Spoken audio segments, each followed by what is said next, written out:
Hello everyone, today we are here to explain the chapter for class 9th geography, chapter number 10, which comes under the unit 3 hydrosphere. Chapter name is tides and ocean currents. From this unit you will get one full-fledged question of 10 marks. So this chapter is very important. So please listen it carefully, and whenever you will get any problem you can ask me. So firstly, the hydrosphere, you need to explain, you need to learn about the hydrosphere. Hydrosphere means the hydro plus sphere by the combination of two words. Hydro means water and that means the sphere of water. It is one of the realm of the biosphere. You already read about the biosphere realms in the lower classes. Biosphere contains three more elements or the domains of the earth. The first one is the hydrosphere, second atmosphere, and the third one is lithosphere. Hydrosphere, that means the sphere of water in the water form. Then atmosphere, that is in the gaseous form, that means the layer of air. Then the third one, lithosphere, that means it contains the solid crust part of the rocks, or it is known as the rock layer of the earth's surface. So these are the basic four domains of the earth. These three domains comes under the category of biosphere. So we are discussing about the hydrosphere. When we will talk about the hydrosphere, that means we are discussing about the water bodies of the earth's surface. So firstly, you already know about the land mass of earth. It contains 71% land mass which is covered under the water or the oceanic surface, and out of that 71%, if we will consider it as a 100%, out of 100%, 91% water is salty, that is not fit for the consuming purpose. That water contains in the oceans, seas, gulfs, streams. Then earth, it is considered as a watery planet, so it is known as the blue planet too, because when we are seeing earth or from the space area, it is showing in the very blue color, so that's why it is known as the blue planet. So the next thing is the distribution of land and water. You know that the distribution of land, it is in unequal part, it is irregular. Somewhere on the earth it is the land surface, and the other side there is a water. So there is an antipodal arrangement of earth surface. When you will see a globe, on the globe it is very clearly mentioned that when you will see one side land, on the opposite direction there will be a surface of water. So it is called as an antipodal arrangement. Then the next thing is, most of the land surfaces lie toward the northern hemisphere, and southern hemisphere on the other side they are having very narrow strip of land masses. Whenever we will considering the globe part or the earth surface, the northern area, northern hemisphere, always considering the land part which is having more land surface, more. But on the southern hemisphere, very narrow strip of lands. Some continents like Australia, which is lying toward this side, another part all over the oceanic area. Then the next thing is the next part is the three types of movement in water bodies. The basic thing about this is, when we will talk about the movement of water bodies, they are considering in the three types.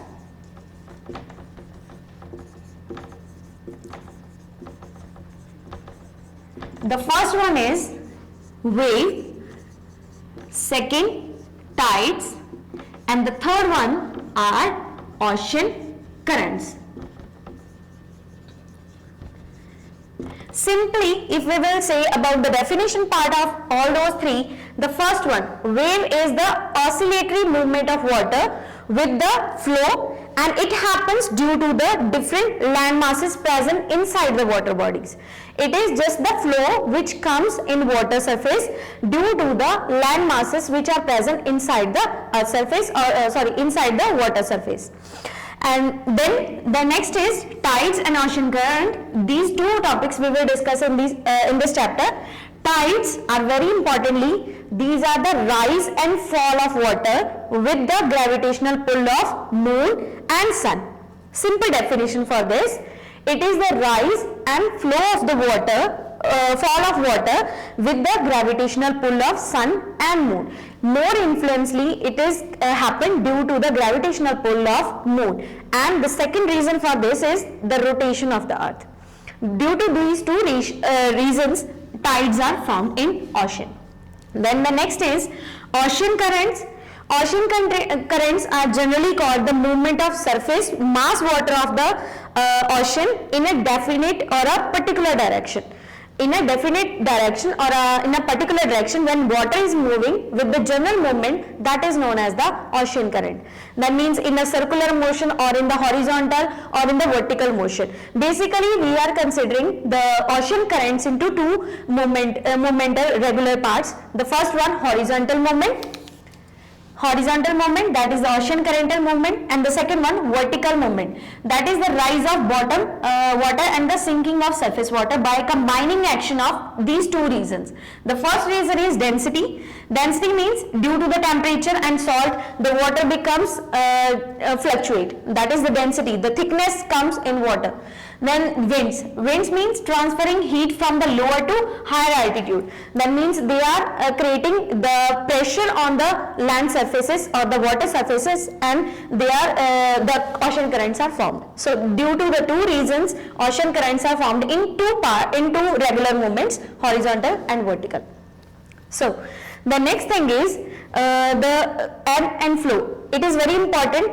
They are in your chapter. These two movements are discussed, the ebb and flow. For tidal, for tides, they have discussed ebb and flow. Now, please listen it carefully. What is an ebb and what is a flow? Ebb is when water came back toward the sea but not toward the land.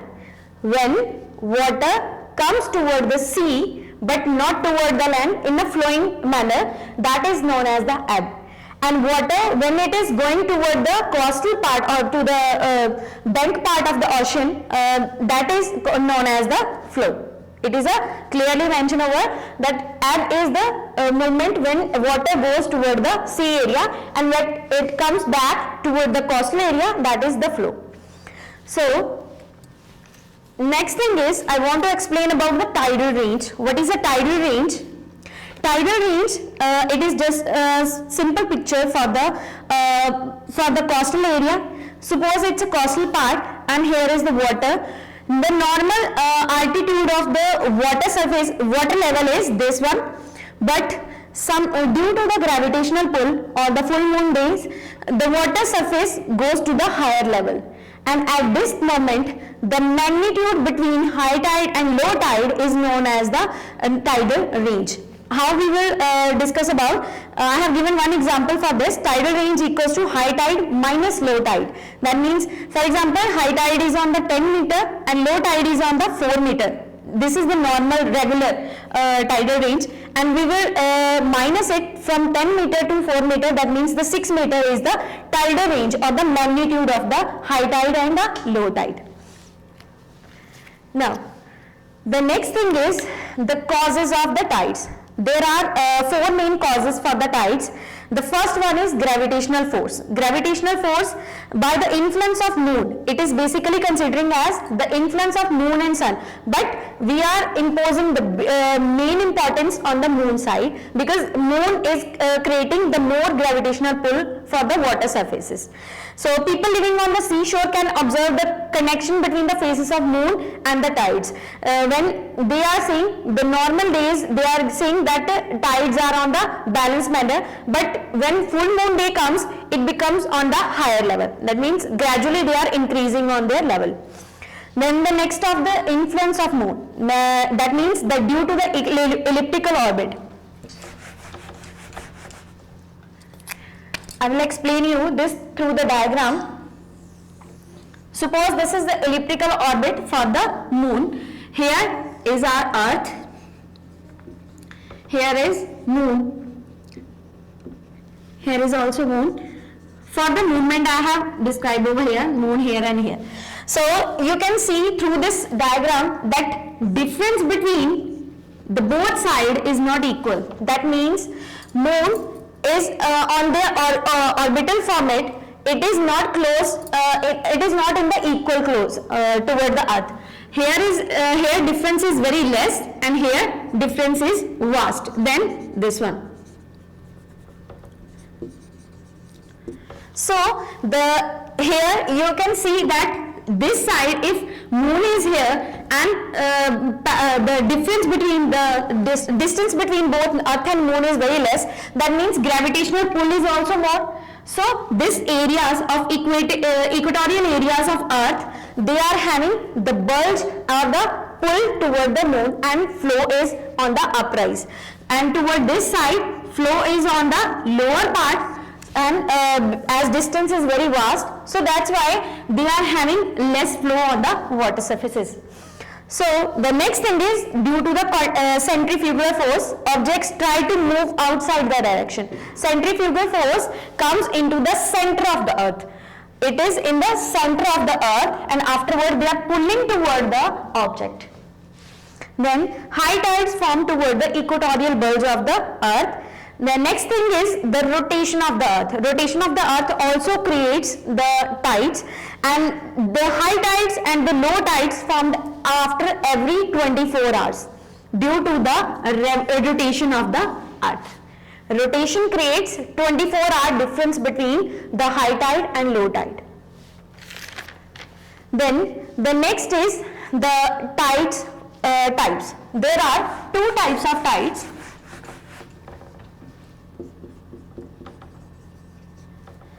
Or we can say the magnitude of tide is in the two part, spring tide and neap tide.